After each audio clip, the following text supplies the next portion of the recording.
Less than 1 month until we reach the August 2nd deadline to raise the debt ceiling. We've been here before, but not quite this close to default. Welcome to Your Money. I'm Christine Romans. Ali Velshi is off this week. So what could change for you in an eventual debt ceiling deal? 3 huge issues to watch will be tax increases paired with possible cuts to Social Security and Medicare as part of what could be $4 trillion in proposed debt reduction. Jean Sahadi is a senior writer with CNN Money. Jean, what could these changes look like?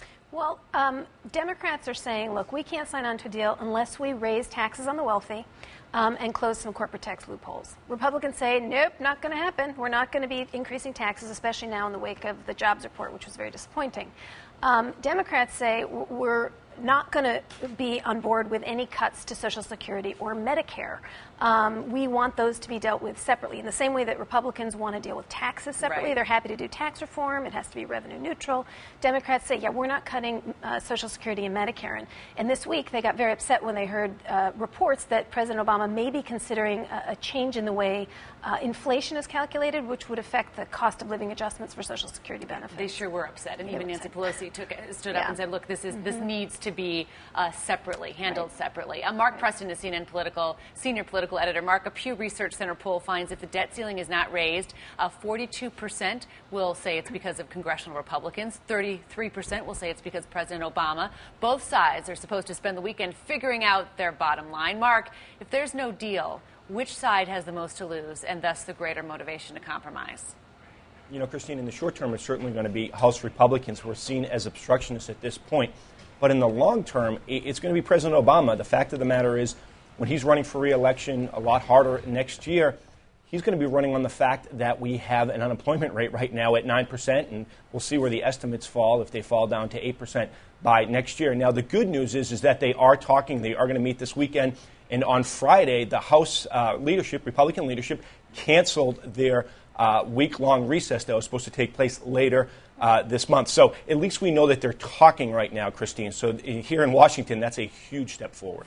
Talking. The rest of us are like, talking? Come on, get some work done. But I get it. The talking, backroom talking is really part of the work. All right, Harvard professor Ken Rogoff is a former chief economist for the IMF. Ken, Congress has raised the debt ceiling 78 times since 1960. But with a fierce debate over tax hikes versus spending cuts, this time is feeling pretty ugly and it might be different. Right now, the national debt totals $14.2 trillion.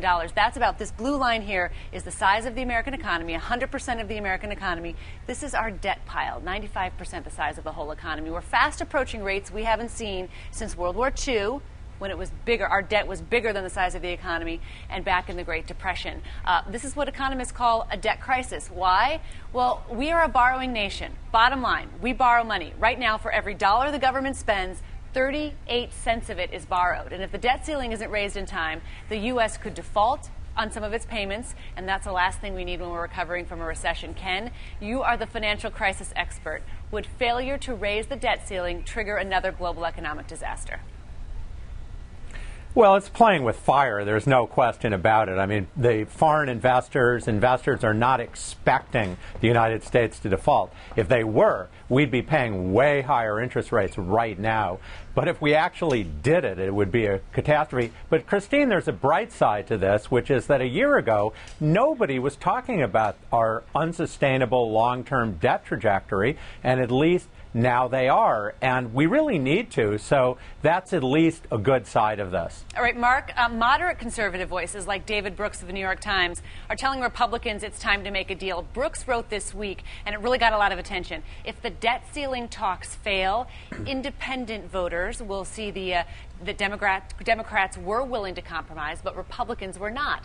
If responsible Republicans don't take control, independents will conclude that Republican fanaticism caused this default. They will conclude that Republicans are not fit to govern, and they will be right. He got a lot of attention, and I asked Senator Jim DeMint about it, Mark, and he said, well, David Brooks, I mean, he doesn't speak for true Republicans. That's what he said. Well, he doesn't speak for Jim DeMint, I mean, that's for sure. And he certainly doesn't speak for some of the House freshmen that were elected on the whole idea, this whole Tea Party philosophy that they're going to come to Washington, change things, shake things up, basically be obstructionist. But David Brooks is absolutely right. And what we've seen here in Washington is kind of a sad note over the past couple of years. We've seen negotiators and compromisers leave. We've seen the likes of Senator John Warner, Senator Arlen Specter, Senator Pete Domenici, Senator Judd Gregg, even Senator Trent Lott, who used to be the Republican leader here in Washington. They're no longer on Capitol Hill behind me.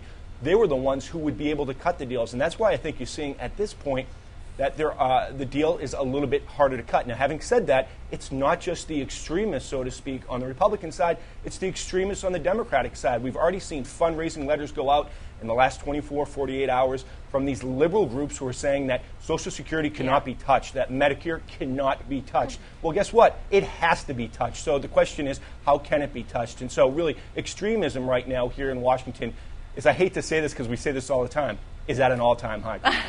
It really is, Gene. And you know this more than anybody else. I mean, when you look at the numbers, these kinds of cuts have to be done very carefully so that you don't really change our living standard dramatically, quickly, and right away. And Gene, Washington politicians doing things carefully and thoughtfully, that happens a lot? Sometimes? Never? Well, I don't know. It's not happening now. We'll see what they come up with in terms of a debt ceiling deal. They could do the right thing. Deficit Hawk's been saying for a long time, look, we need to make a decision about how we're going to reduce the debt. We don't necessarily need to implement it lickety-split. We can do it over time, but it will give confidence to the markets if we give them some certainty about the direction we're going in. But we've got extremes on the left and right saying no. Republicans are saying we've got to cut everything right now. Democrats are like we shouldn't cut anything, and we should raise the taxes on the rich. And so you're not seeing the leadership that everybody says we need.